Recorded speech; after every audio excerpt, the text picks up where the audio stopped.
Bueno, hermanos, vamos a continuar con la serie que les he venido dando a ustedes acerca del propósito de la iglesia. Hoy hace 8 días habíamos hablado el tema número 6 acerca de la murmuración, ¿verdad? En la iglesia y bueno, la murmuración en la Biblia también. Y pudimos comprender una serie de factores y con los ejemplos bíblicos acerca de el gran pecado que era la murmuración en la Biblia y cómo esa murmuración trasciende hasta los cristianos, o sea, nosotros como iglesia. Y hoy quiero que veamos otro tema muy importante, y yo se los dije hoy hace 8, es como la segunda parte de que si hubo murmuración y pecado, ¿verdad? ¿Se acuerdan que habíamos visto el ejemplo de Aarón y María, cómo murmuraron de Moisés? Había pecado. Hoy quiero compartir con ustedes otro propósito de la iglesia, es cómo solucionar los conflictos en la iglesia. Que usted sepa cómo usted debe de solucionar el conflicto que usted pueda tener con algún hermano, sea de esta congregación o sea de otra congregación. Es un tema para cristianos. Y yo quiero que me acompañen ahí nada más rápidamente en Juan capítulo 16, versículo 33. Leo para ustedes rápidamente. Vamos a ver cómo nos va hoy con el tiempo. Jesús aquí le estaba hablando acerca de que Él iba a partir. A sus discípulos le estaba diciendo, miren, yo me voy a ir, pero ustedes van a sentir gozo, y ese gozo nadie se los va a quitar. Ya Él les había advertido acerca de que Él iba a ser quitado en medio de ellos. Y comienza ahí a hablarles acerca de algunas cosas por las cuales iban a tener que pasar. Pero el versículo 33 a nosotros nos da una luz para aplicarla a cualquier situación, no solamente a la situación de lo que iban a pasar los discípulos. Y dice así, Juan 16, 33, estas cosas os he hablado. ¿Cuáles cosas? Bueno, las cosas que hay anteriormente a esas. Dice, para que en mí, ¿en quién? En Él, dice, tengáis paz. En el mundo tendréis aflicción, pero confiad, yo he vencido al mundo. En otras versiones, la palabra aflicción significa sufrimiento, significan problemas, significa situaciones estresantes de la vida, significan problemas. Hermanos, hoy el mundo global, ¿verdad?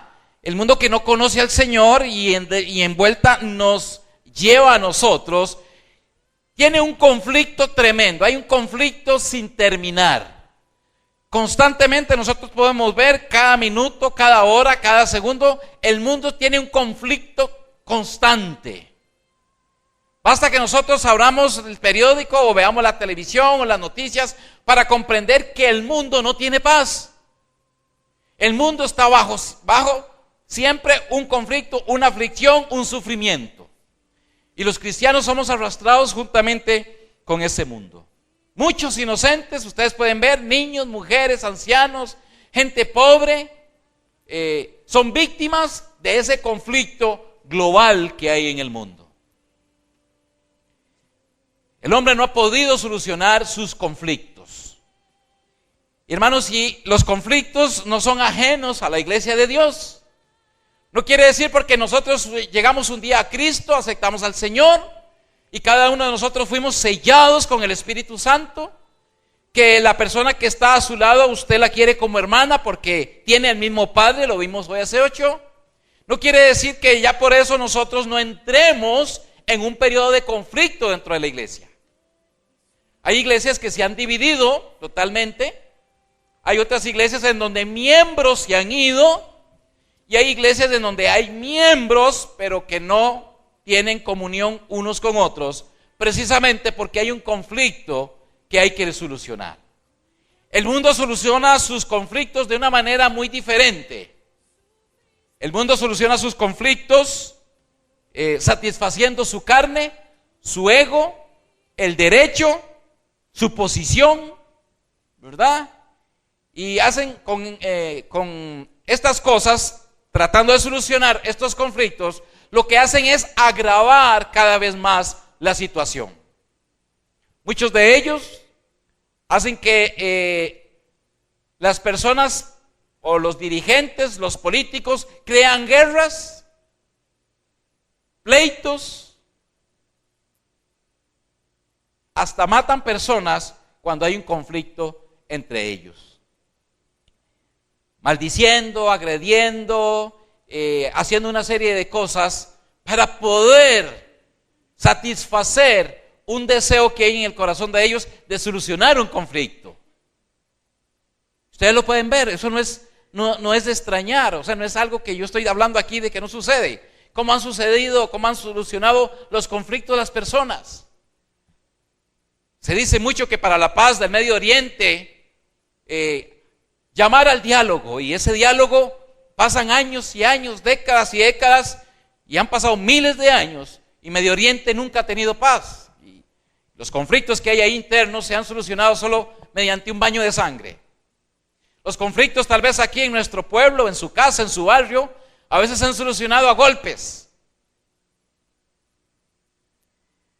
con huelgas, con malas palabras, con maldiciones. Así es como el hombre que no conoce a Dios soluciona sus conflictos. Pero la iglesia de Dios no es así. La iglesia de Dios no puede ser así. La iglesia de Dios, la iglesia de Cristo, usted y yo, tenemos que tener una manera de solucionar los conflictos muy diferente a lo que el mundo da para solucionarlos. Y Jesús ya dejó preestablecido cómo solucionar los conflictos dentro de su iglesia. Ahora, pregunto lo mismo que pregunté hace 8 días. ¿Todos los que estamos aquí somos iglesia de Dios? ¿Todos son iglesia? ¿Todos son hijos de Dios? Pues las normas que dejó Jesús para solucionar los conflictos, usted las debe de acatar también. O sea, no van a ser ajenas a usted, van a ser solo tal vez para el hermano Gerardo, que por cierto, hoy vino sin la camisa roja. Se puso una negra, hermano. Tan bonita la camisa roja de hoy hace 8.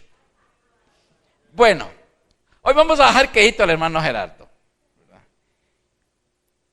Hermanos, porque si somos nosotros cristianos, hijos de Dios, debemos de acatar la palabra,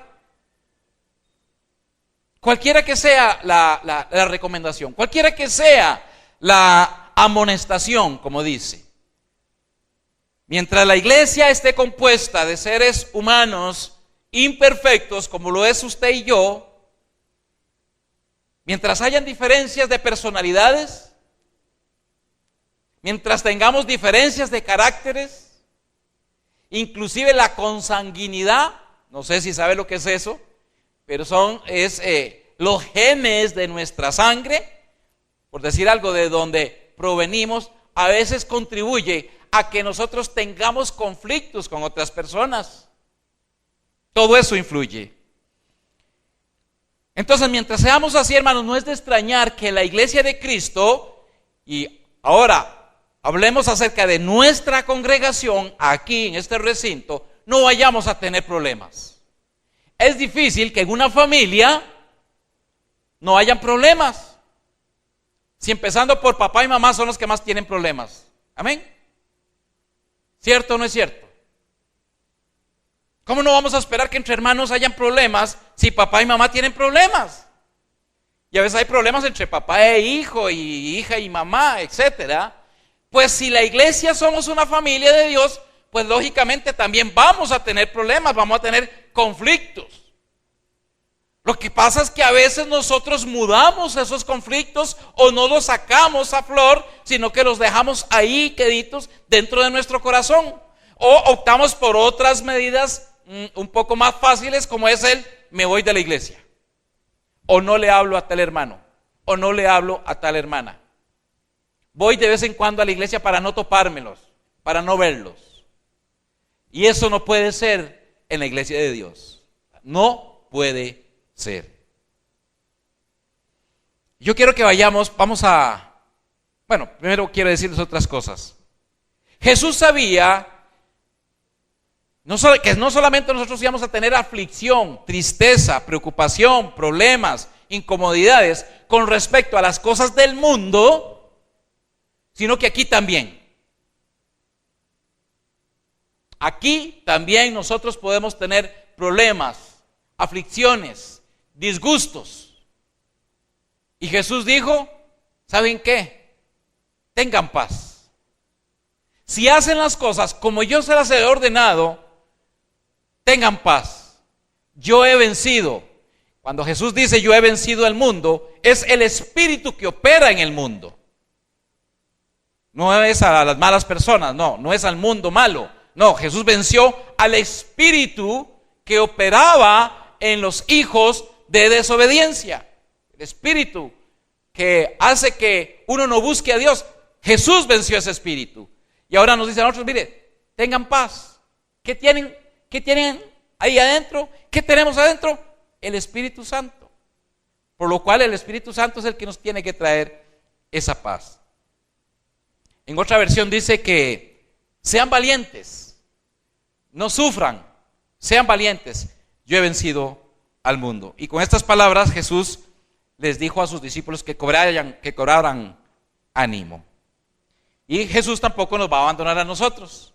Así es que vamos a ver cómo hacemos, cuál es la regla que Jesús dio para solucionar los conflictos. Yo no sé si alguno de ustedes tiene algo contra algún hermano de aquí. Lo ignoro. Sí sé a través del tiempo que han habido algún tipo de problemas entre algunos miembros, entre algunas familias. Mis 30 y resto de años de estar aquí en esta congregación he tenido que ver mucho. Muchos no están aquí. Creo que la mayoría de los que han tenido esos problemas. Pero es importante que hagamos un análisis de nuestra vida y podamos reconocer si verdaderamente yo tengo algo contra alguien o alguien tiene algo contra mí. Que si hay algún tipo de roce, de tensión que pueda estar interfiriendo en mi relación con Dios y con los demás hermanos. ¿Por qué se dan los conflictos en la iglesia? ¿Por qué creen ustedes que se den esos conflictos? Bueno, hay dos tipos de conflictos. Voy a separarlos, no voy a hablar mucho de ellos. Uno de ellos es los conflictos que se dan con el liderazgo de la iglesia. O sea, eso significa los conflictos que se dan con los líderes. Creo que son los que más se dan a veces en las iglesias, ¿verdad? Porque no estoy de acuerdo con el pastor dijo esto, el pastor hace esto, o los líderes hacen esto, no estoy de acuerdo, yo pensaría así, ellos están haciendo mal, no vuelvo a esa iglesia, voy a reunir a tantos hermanitos a tomar café y de una vez les cuento lo que no me parece, que no debería ser eso. O sea, hay conflictos con el liderazgo. También hay conflictos con los creyentes, o sea, creyente con creyente, ¿verdad? Pablito con Pablita y Juanito con Juanita y etcétera. Y esos son los problemas para los cuales hoy queremos abordar. Sin embargo, para hablar un poquito acerca del conflicto con el liderazgo, hay ciertas cosas que a veces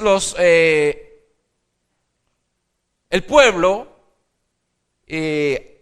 no comprende y hace que hayan ciertos roces, cierta tensión con el liderazgo. Tal vez nuestra iglesia, por ser una iglesia pequeña, pues no tenemos muchos líderes y pues las decisiones se toman a nivel doctrinal y a nivel tal vez de administración en muy pocas personas, pero hay otras iglesias en donde interfieren grandes cantidades de personas, ¿verdad? Y ocupan hasta puestos asalariados, o sea, puestos en donde la iglesia les paga, y eso es donde más intervienen los problemas. Si nosotros tuviéramos aquí una secretaria que atiende de 8 a 5 y resulta que la hermanita pues entró a las 9, es muy probable que usted pues tal vez murmure de que la hermanita se le paga hasta a las 8 y entró a las 9 y comienza a haber un problema ahí con el liderazgo. Y siempre van a haber situaciones entre la iglesia con respecto a los líderes. Lo más importante es saber el por qué. ¿Por qué es que hay conflictos con los líderes? Bueno, yo ahí puse solamente algunas razones. Hay unas justificadas y hay otras que no son justificadas. Y hoy hace 8 vimos que Aarón y María murmuraron de Moisés con razón. Ellos tenían razón de que Moisés hubiera tomado una mujer etíope, ¿verdad? Pero Dios castigó a María, ¿verdad? Y indirectamente a Aarón. No porque ellos no tuvieran razón, sino porque comenzaron a murmurar de la persona que Dios había escogido como líder. Una de las razones por las cuales se puede entrar en un conflicto con el liderazgo es por desacuerdo entre las decisiones que toman los líderes. Yo no estoy de acuerdo con esa decisión, entonces puede entrar eso en un conflicto. Otra es por una falta de información o conocimiento, y creo que ahí hay mucho, hermanos, porque a veces el pueblo, y voy a ponerlo a usted, a veces usted opina algo acerca de un líder, ¿verdad? Murmura acerca de un líder, entra en conflicto con algún líder porque le falta información o conocimiento. Y puede ser que por la falta de ese conocimiento usted esté comenzando a crear un conflicto, no solamente con usted mismo, sino con otros que le apoyan en función de eso que usted está creando. Y quiero poner un ejemplo, tal vez. Un conflicto podría ser de que el liderazgo decide, de acuerdo a la palabra de Dios, no unir yugo desigual. ¿Qué significa eso? Bueno, que los líderes de la iglesia dicen, bueno, para que se pueda casar un hombre y una mujer, bueno, primero tienen que ser hombre y mujer, porque ahora hasta eso hay que aclarar, pero que sean conocedores los dos, temerosos de Dios, o sea, que sean convertidos. Pero si usted tiene poco conocimiento bíblico y usted no entiende lo que significa un yugo desigual, y usted viene con su hijita, ¿verdad?, que es cristiana, nació en el evangelio, y viene acompañado de su yernito, no voy a poner estereotipos, pero de ahí viene con el pelo por las rodillas, ¿verdad?, y con la pantaloneta por aquí, y no sé, ¿verdad?, y puedo mencionar un montón de cosas que no son de acuerdo a la palabra de Dios. Y los líderes dicen, no, mijita, no se puede casar usted, aquí no la casamos, porque la palabra de Dios me dice que no unáis con yugo desigual. Entonces usted entra en un conflicto con ese líder porque usted cree que es un aspecto personal, porque ignora lo que dice la palabra de Dios. Eso es crear un conflicto entonces también con el liderazgo. Y podrían haber un montón de más, pero ese no es mi tema va por otro lado. Podría ser también acerca de los celos y la murmuración. Hay personas que murmuran, crean conflictos con el liderazgo porque tienen celos de la posición que puede estar ocupando aquel líder. Se me ocurre. Resulta que agarramos a Juanito y lo nombramos diácono especial de la iglesia. Bueno, especial no, pero un diácono que se merece en la iglesia. Y por ahí está Juancito, que ha trabajado muchos años como diácono, pero nunca se le ha dado ese reconocimiento. Y entonces en Juancito nace ese conflicto interno. Y ya comienza a ver ¿quién era? Pablito. Ya se me olvidó. Bueno, a Juanito. Y ya lo comienza a ver. A Juanito. Ese nunca viene a la iglesia. Y Juanito aquí con costos pasa el trapo al piso. Y yo me he matado aquí tantos años. Y comienza ese conflicto interno. Y ya va, y Juancito y Pablito, no sé, los que sean ahí, ya no se ven bien. Porque hay celos y murmuración. Eso ocurre mucho, hermanos. Porque el hombre, y Jesús lo dijo, al hombre le gustan ocupar los primeros lugares. Nos gusta que se nos valore lo que nosotros hacemos. Nos gustan que nos aplaudan y ojalá que nos pongan una coronita. Nos gusta que valoren lo que hemos hecho. Le tengo una mala o buena noticia. Todo el trabajo que usted haga para el Señor no se paga aquí. Lo siento mucho. No se paga aquí. Si usted hace algo para el Señor es el que va a pagar. Porque usted trabaja ¿para quién? Para la iglesia. Todo lo que usted haga es para la iglesia. ¿Y quién es el dueño de la iglesia? Entonces, ¿quién paga? Ni soy yo, ni el hermano Víctor, ni el hermano Abelardo, ni nadie. Aquí, si usted hace lo que hace, dice que por muy mínimo que sea lo que usted haga para el Señor, Dios lo tomará en cuenta. Eso se lo digo para los que no hacen nada, ¿verdad? Para que sepan que Dios algún día va a llamar a cuenta de ¿qué hiciste con los talentos que te di? Los escondí. Lo escondiste. Bueno, ese será otro tema. Pero entonces, hermanos, hay celos por los cuales entonces una persona puede crear conflicto dentro de la iglesia. Y rápidamente yo quiero que vayamos ahí a Hechos, capítulo 6. Para que vean que los celos y la murmuración trae consigo problemas en la iglesia.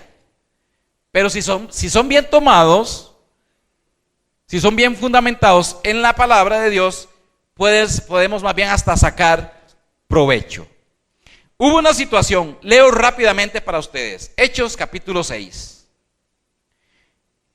Ustedes me siguen con su vista, con su mente. Dice así, saludos, hermano. En aquellos días, como creciera el número de los discípulos, hubo ¿qué? Murmuración de los griegos contra los hebreos, de que las viudas de aquellos eran desatendidas en la distribución diaria. ¿Qué era esto? Resulta que ahí no eran griegos, eran judíos que hablaban griego. Y habían los hebreos, o sea, que hablaban hebreo, ¿verdad? Los judíos que hablaban hebreo. Entonces los griegos, o sea, los judíos que hablaban griego, se fueron a quejar, ¿verdad?, con los otros judíos, de que las viudas de ellos, o sea, de los judíos que hablaban griego, no les estaban dando los comestibles, o sea, la alimentación que daban todos los días. Era una ayuda, ¿verdad? Entonces ellos comenzaron a murmurar, ¿verdad?, de que sus propias viudas no estaban siendo atendidas por aquellos hebreos. En otras palabras, quisieron decir, aquí hay preferencias. Eso es lo que quiere decir el versículo primero. Aquí hay preferencias. Les están dando a ellas y a las viudas de nosotros no las están dando. Versículo 2. Entonces los 12 convocaron a la multitud de los discípulos y dijeron, no es justo que nosotros dejemos la palabra de Dios para servir a las mesas. Buscad pues, hermanos, de entre vosotros a 7 varones de buen testimonio, llenos del Espíritu Santo y de sabiduría, a quien encarguemos de este trabajo. Brinco al versículo 7. Versículo 6, a los cuales presentaron ante los apóstoles, quienes orando les impusieron las manos, y crecía la palabra del Señor, y el número de los discípulos se multiplicaba grandemente en Jerusalén. También muchos de los sacerdotes obedecían a la fe. Un problema, un conflicto que sucedió ahí dentro de la iglesia, porque ellos ya eran creyentes, comenzaron a murmurar, y los apóstoles dijeron, no es justo que nosotros dejemos de predicar la palabra. Bueno, vamos a buscar 7 varones rectos y todo, y buscaron 7 diáconos, y ellos se encargaron entonces de distribuir a las mesas. Un problema, un incidente aquí en la iglesia primitiva, hermanos, produjo una gran bendición, que comenzaran a nacer ya las otras personas que iban a ayudar en la iglesia, como los diáconos. O sea, de un conflicto entre el liderazgo nació una oportunidad para que la iglesia creciera. Claro, los apóstoles hicieron lo que la Biblia dice que tenían que hacer. Ellos con el conocimiento del Espíritu Santo no comenzaron a reprenderlos, no comenzaron a llamarlos a la, ¿cómo es que llama el hermano Víctor? A la oficina negra, no sé cómo es que le tiene, venga para acá, vamos a hablar con usted, y uno va, no, ¿verdad? O sea, los apóstoles aplicaron la mejor de las fórmulas para que esto no se convirtiera en un conflicto, y quedaron todos tranquilos y contentos, y la obra de Dios siguió adelante. Ok, ahora sí, vamos a entrar a la parte fundamental de esto, los conflictos entre los creyentes. ¿Por qué se dan los conflictos entre los creyentes? Bueno, quiero mencionar aquí algunos. Malos entendidos. Hermanos, creo que esta es la mayor de las razones por las cuales a veces hay un conflicto en medio de nosotros como creyentes. Un mal entendido. ¿Qué quiere decir eso? que usted entendió algo que en realidad no era eso lo que se quiso decir. Porque casi siempre los conflictos vienen por causa de ¿qué? De nuestra lengua. Santiago dice que el que puede refrenar su lengua, dice que es como el timón de un barco, nuestra lengua. El timón de un barco es algo pequeño, yo no lo conozco, solo por televisión, pero puede conducir el barco por donde quiera. Así es nuestra lengua conduce nuestra vida. Malos entendidos entonces. Ignorancia. A veces, hermanos, por no saber tal y tal cosa, por no conocer las cosas que nosotros oímos de primera fuente, ignoramos de dónde provino aquello, como les dije hace un rato. A veces por el desconocimiento de la palabra nosotros juzgamos sin tener una base fundamental. A veces, hermanos, la ignorancia hace que nosotros no sepamos de dónde viene ese comentario y no nos vamos a la primera fuente. Es lo que a veces llamamos, por lo menos en el colegio, no recuerdo ahorita si fue en la escuela, que llamaban el teléfono roto, en donde Juan le decía a Pedro, Pedro a José, José a Santiago, y resulta que a Santiago le llegó totalmente distorsionado lo que empezó a decir Juan. ¿Por qué? Por la ignorancia de aquella persona de haber oído de primera fuente cuál fue el origen de eso que se dijo. Número 3, también hay conflictos por la envidia, hermanos. La envidia trae conflictos, tanto es ahí que el primer conflicto registrado en la Biblia de los seres humanos fue Caín y Abel. ¿Qué pasó con Caín y Abel? Caín tuvo envidia de Abel, porque sus obras, dice la Biblia, que eran malas. Hermanos, y a veces nosotros dentro de nuestra congregación puede surgir algún conflicto casualmente por la envidia. Y son temas que a veces a nosotros no nos gusta admitir, si yo tengo una envidia o no tengo una envidia. Yo puedo decir, bueno, wow, qué hermoso carro tiene el hermano Marco Tulio allá, y puede comenzar ahí a crear en mi corazón una envidia. Y entre las mujeres, ahí viene la hermana, pero es que esa hermana se echa, como dicen las hermanas, se echa la mudada encima y viene despampanante, ¿verdad? Bueno, eso yo no lo he oído, lo estoy inventando, ¿verdad? Estoy pecando por inventor, pero sí, porque nunca he oído ninguna de ustedes, ¿verdad? Si no, ya habíamos ido al cuarto negro. Pero creo que así podrían pensar, porque a veces pienso como mujer, ¿verdad? Esa hermana que relajo, y quién sabe cuánta plata gastó, y el pobre marido, y esto, ¿verdad? Porque hay envidia en mi corazón. Hay envidia a veces por los hijos de mis hermanos o de mis hermanas. O hay envidia por la esposa o la esposa del hermano o de la hermana. O hay envidia por el trabajo, por los bienes materiales que pueda tener. Cualquier cosa que pueda causar envidia en mi vida. Y eso puede ser que pueda causar un conflicto. El conflicto empieza primero por mí. Después ese conflicto puede trascender. A veces se queda solo conmigo, pero a veces trasciende. También los celos y la murmuración, hemos hablado mucho de eso, hoy hace 8 hablamos mucho de eso, no vamos a hablar más de eso. Después hay otro que es orgullo y egoísmo. A veces por ser orgulloso y egoísta, creamos ciertos conflictos. Gálatas 5:20 dice que nosotros tenemos obras de la carne que nos hace que salgan, ¿verdad? Que se manifiesten, y con las obras de la carne nosotros podemos crear conflictos, murmuraciones, celos, envidias, somos egoístas, etcétera. Hay una serie de cosas que nuestra carne trata de sacar, y esas cosas que saca a veces producen conflictos. Usted llega y va a saludar a un hermano, y tal vez ese hermano pues no es muy dulce que digamos, y tal vez en lugar de recibir algo bonito, usted recibe ¿qué? Como decimos en Tiquicia, una pachotada. ¿Y qué dice usted? A ese hermano no lo vuelvo a saludar. O sea, ya hay un conflicto en su corazón. Ya usted creó una barrera. Y en lugar de crear un puente para, hermano, ¿qué te pasa? Hace un rato, ahora vamos a ver lo que Jesús dejó. Y creamos un puente. Ese hermano, es más, me paso de banca. Sí, hermanos.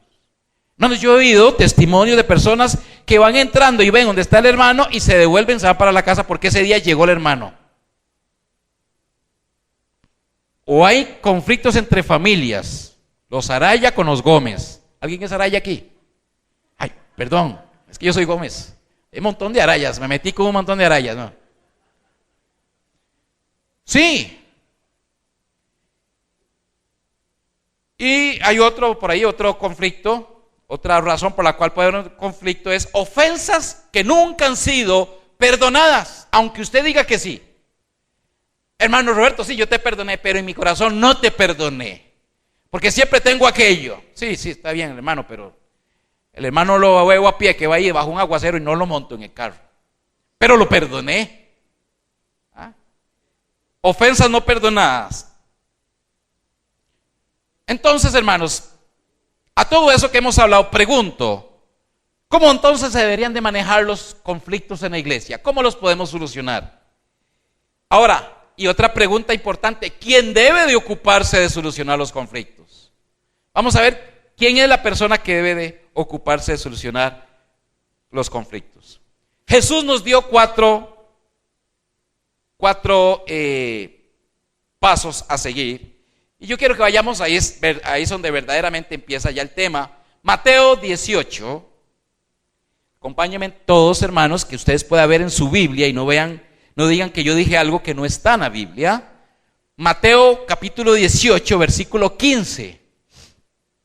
Vamos a ir poco a poco ahí tratando de sacar lo más importante de esta lectura, que es tan importante para que usted se dé cuenta cómo usted va a solucionar los conflictos, si es que tiene uno o si es que en el futuro nos va a aparecer un conflicto. Jesús dio 4 pasos. Ahora, quiero contestarle la segunda pregunta primero. ¿Quién es el responsable? ¿Quién debe de ocuparse de solucionar el conflicto? Cada creyente es el responsable de solucionar su propio conflicto, no es el pastor.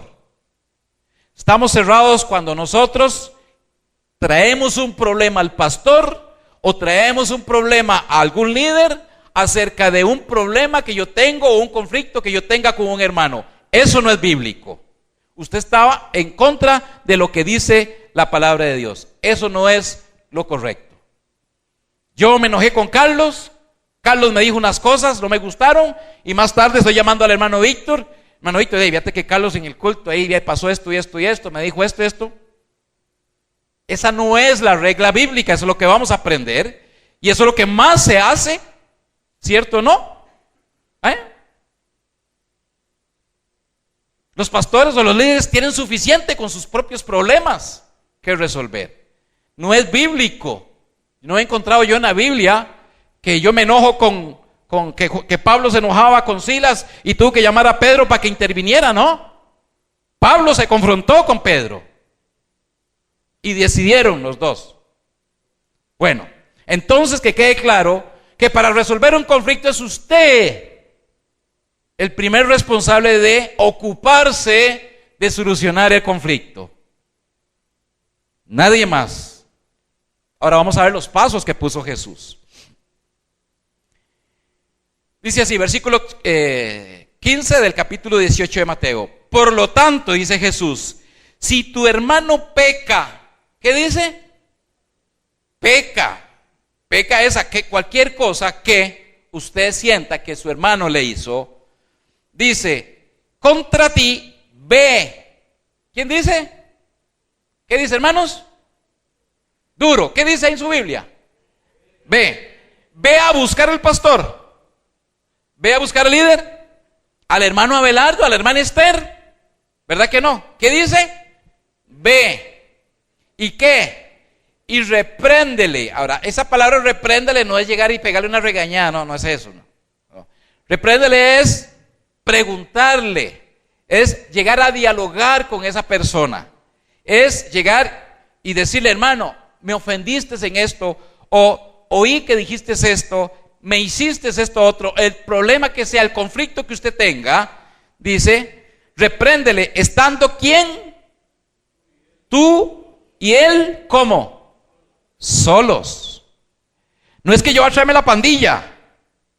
Hermano Abelardo, usted que se lleva también conmigo, Roberto, mira, Carlos y todo, vamos, es que tengo que ir a hablar con el hermano, se me olvidó tu nombre, Bernie.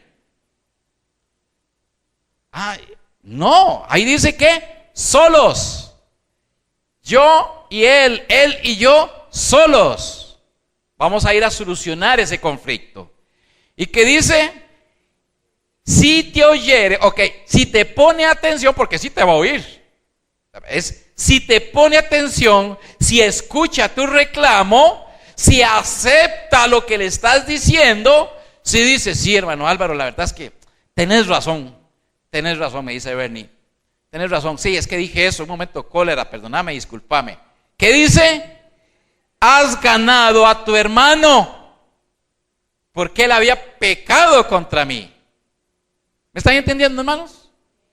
Entonces, lo primero que debemos de hacer nosotros, hermanos, es, entonces, ir yo primero. O sea, yo soy el que tengo que moverme a buscar la manera de que podamos ponernos a cuentas y podamos solucionar el problema. Nosotros somos los que primero debemos de trabajar a solas, sin nadie más. A veces le preguntamos a alguien, es que fulanito de tal me ofendió. ¿Y por qué no soluciona el problema? Es el que tiene que venir a pedirme perdón. Es eso a lo que hemos siempre. Aún entre cristianos. Yo no he hecho nada. Hermano, vea, hermanita, se lo juro. Por los 7 espíritus del Espíritu Santo. Yo no he hecho nada. ¿Cómo voy a ir a pedirle yo perdón a ella? ¿Cómo yo ir a buscarlo?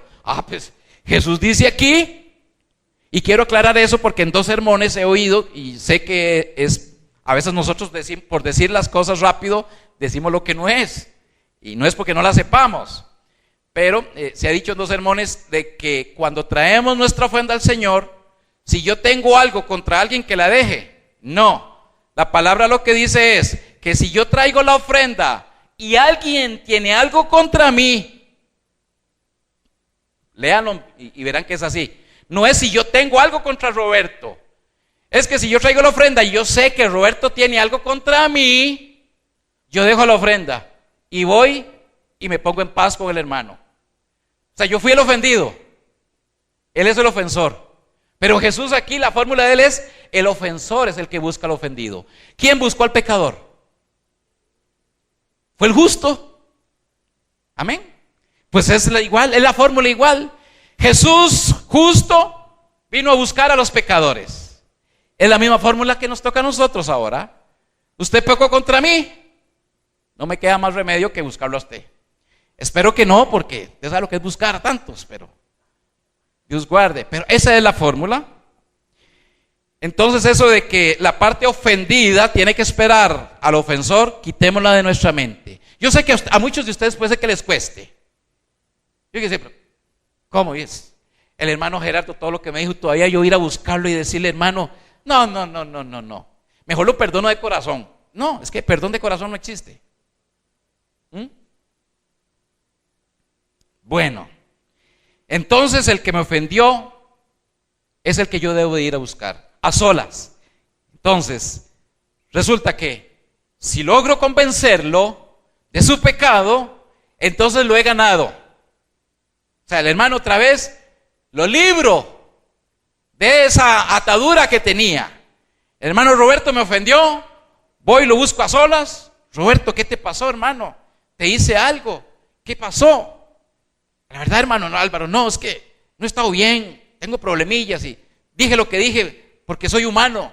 Mi corazón todavía es pecaminoso. Hermano, yo te comprendo, a mí me ha pasado. Abrazo, un abrazo. Y ya lo libro a él de aquel sentimiento y de aquel conflicto que tenía. ¿Pero qué? ¿Y si no? Sigamos leyendo. Versículo 16.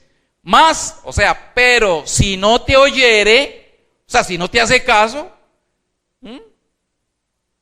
si no atiende lo que le estás diciendo, si no te está entendiendo, podríamos decir, si se vuelve terco, es una terquedad, ¿verdad? Y puede ser que el hermano Roberto diga, sí, yo te dije eso porque a mí también me dijeron esto y esto y esto, y usted es un orgulloso y todo, y persiste en el problema y en el conflicto. Entonces, ¿qué dice Jesús que hay que hacer ahora? Dice, si no te oyere, toma aún contigo a uno o dos, para que en boca de 2 o 3 testigos, ¿qué vacilón? Dice que tome o uno o dos, pero después dice que hay 2 o 3 testigos. Bueno, porque el ofendido sirve también como testigo. Entonces ya son 2 o 3. Y dice, conste toda palabra. Aquí el ofendido, como no consiguió solucionar el conflicto, tiene que buscar a 1 o 2 personas. Ojalá 2, ¿verdad? Porque son dos personas, es mejor que una. Y dice que por boca de ellos 3, pues va a constar todo lo que se diga. Ahora, aquí hay ciertas condiciones para este testigo. Ojalá que este testigo goce de la confianza y de la buena voluntad del que ofende. O sea, yo veo que Roberto es muy amigo de Rodolfo y de Carlos, ¿verdad? O sea, son más amigos de Roberto que míos, digamos. Te digo, Roberto, Carlos, me ayudan con un problema para que sean nada más testigos con Roberto. Ahora, la idea de los testigos no es venir a hacer añicos a la otra persona, jamás. Los testigos, como dice la palabra, ¿qué es? ¿Un qué? Un testigo. Hermanos, ¿ustedes saben qué es un testigo? Ustedes han visto que a veces las noticias, qué sé yo, hay un atropello o hay un choque y tal vez hay una persona que dicen, usted me sirve de testigo. ¿Qué quiere decir? Es que esa persona ocularmente, ¿verdad? O auditivamente, como sea, es capaz de decir las cosas tal y como sucedieron. Eso es un testigo, que estuvo presencialmente y que él puede hablar por sí mismo de las cosas que sucedieron. Entonces, en un conflicto entre hermanos, estos testigos podrían decir, sí, Rodolfo y Carlos, hermano, sí, el hermano Álvaro fue y le pidió disculpas, le preguntó esto a Roberto dice que no, él se empeña en que esto y esto y esto y esto y esto, él no quiere dar el brazo a torcer, él no quiere cambiar, etcétera. Entonces esos 2 testigos más el ofendido pueden dar fe de toda palabra que se ha dicho ahí. Esa es la segunda fórmula que da Jesús a la hora de solucionar un conflicto.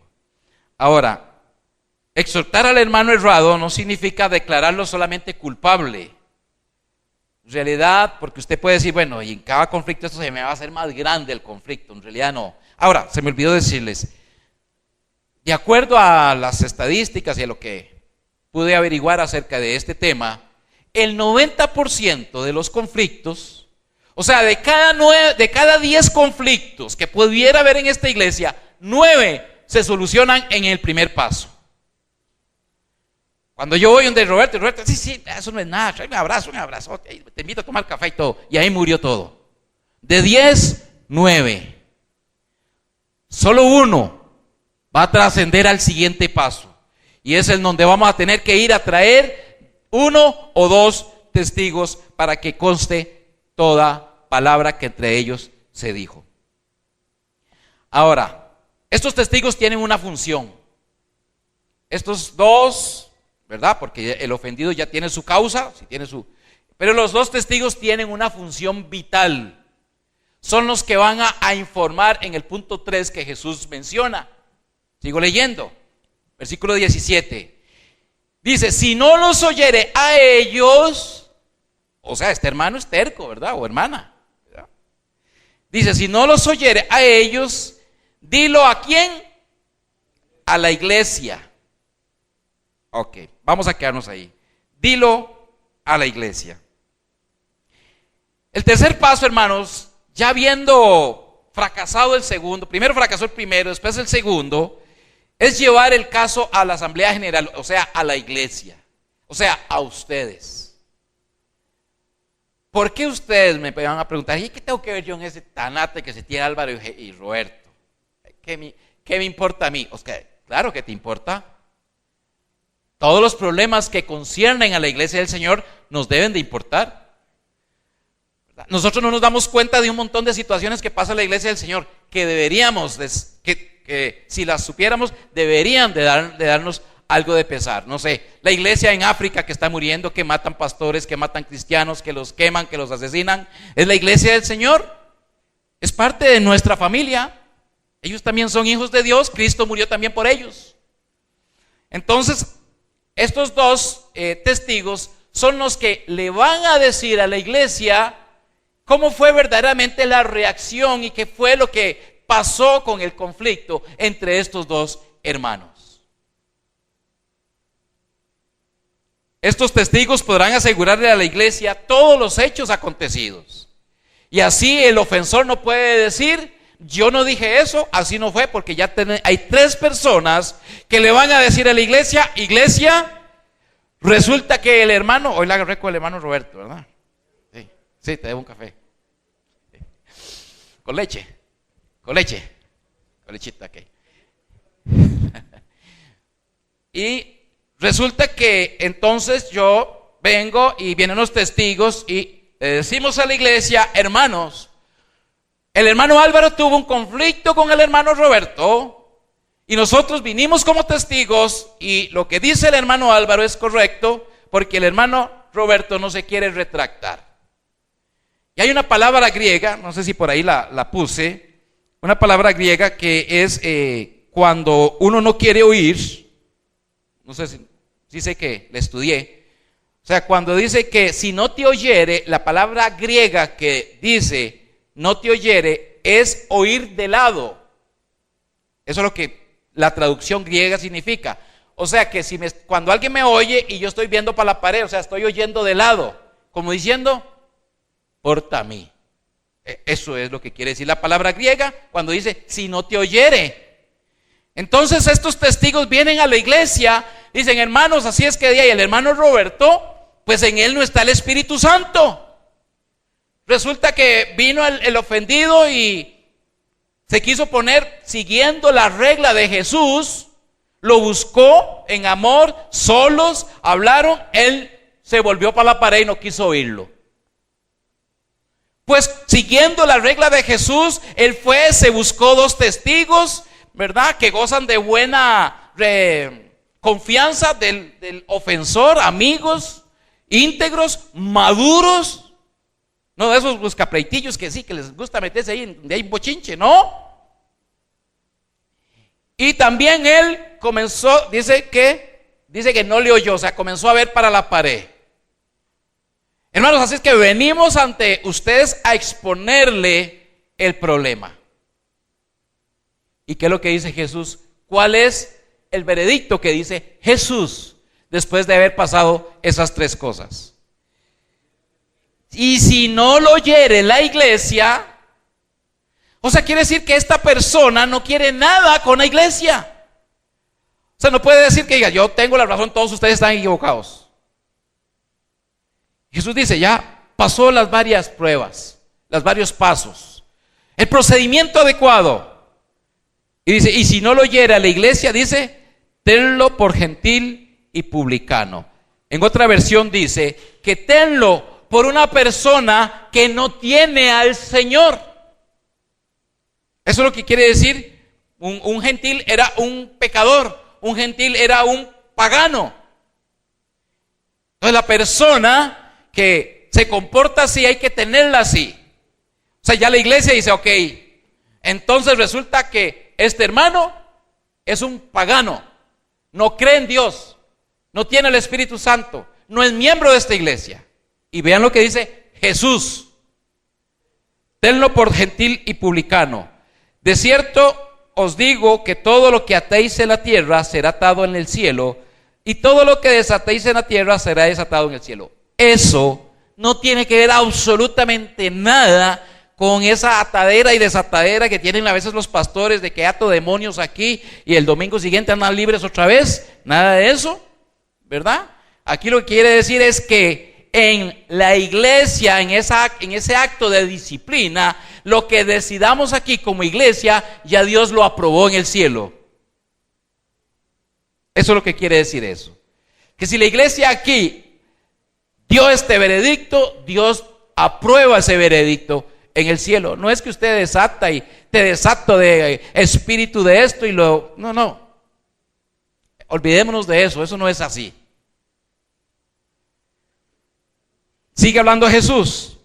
Otra vez os digo, porque esto hay mucha controversia. Si dos de vosotros se pusieren de acuerdo en la tierra acerca de cualquier cosa que pidieren, les será hecho por mi Padre en los cielos.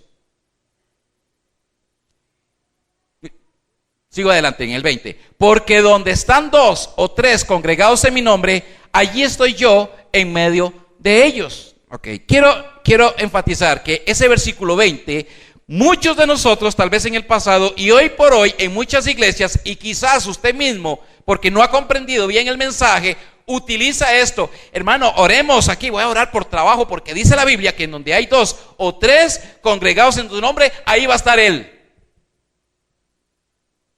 Resulta que ese texto no tiene que ver nada con que usted ore por un trabajo. No tiene que ver nada porque usted ore por provisión, por bendición. No tiene que ver nada de eso.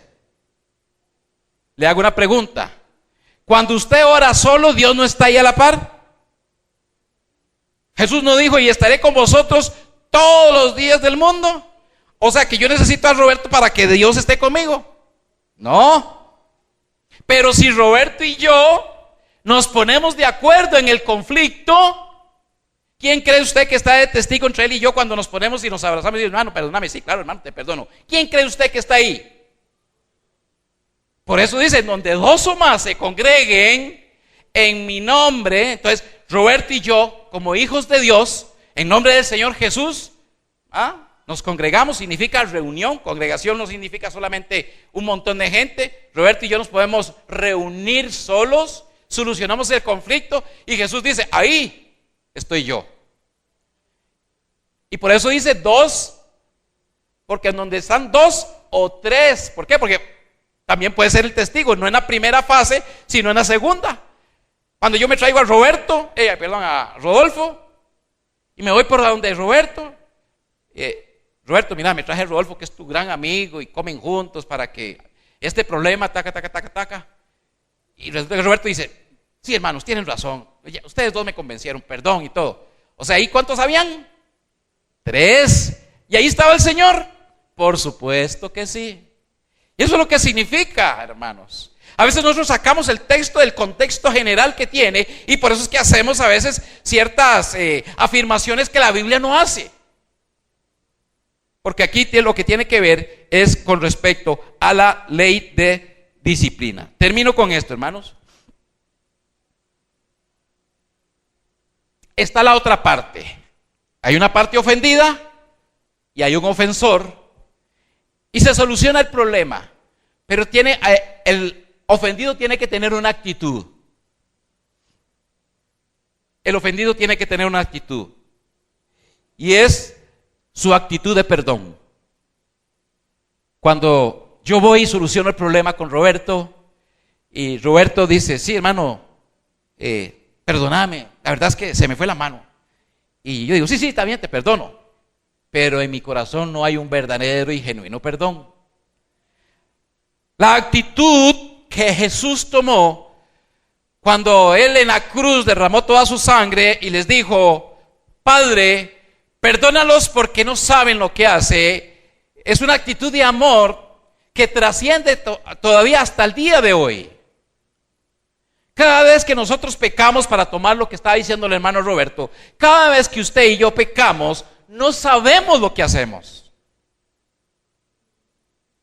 Sí sabemos que pecamos y sabemos lo grave y lo feo, y que Jesús derramó toda su sangre por nuestro pecado. Pero hermanos, no sabemos lo que hacemos. Yo creo que nos va a costar saber lo que hacemos cada vez que pecamos. Entonces la actitud que debe de tener la persona cuando llega y se pone de acuerdo, es decir, hermanos, sí, borrón y cuenta nueva. ¿Qué pasa cuando nosotros venimos a Cristo? Dice que somos ¿qué? Nueva. Acabamos de nacer, somos unos bebitos para el Señor. No hemos hecho nada malo, aunque ayer hayamos hecho una fatalidad tremenda. Y hoy venimos y nos arrepentimos con un corazón genuino, contristado, humillado. El Señor dice, sí, hijo mío, te perdono. Borrón y cuenta nueva. Aquí no ha pasado nada. Esa es la actitud que debe de tener entonces el ofendido.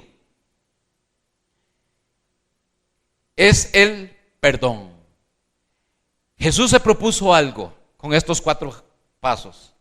Crear una armonía en su iglesia. El Salmo 33:3 dice, mirad cuán bueno y cuán delicioso es habitar los hermanos juntos con conflictos. ¿Verdad que no? Con problemas, con rencillas, con celos, con murmuraciones, que fulana tiene, que fulano tiene, que ella aquí, que ella, ¿verdad que no? Como dicen, ¿qué? Armonía. Y no hay nada más lindo que la armonía. La armonía de un arroyo, la armonía de las aves, la armonía de una guitarra, la armonía de un piano, que aunque todas sus teclas y sus cuerdas son diferentes, bien tocadas, sale una deliciosa armonía. Amén, hermanos. 4 pasos, hermanos, que debemos de tener muy en mente para poder solucionar cualquier conflicto que podamos tener entre cristianos.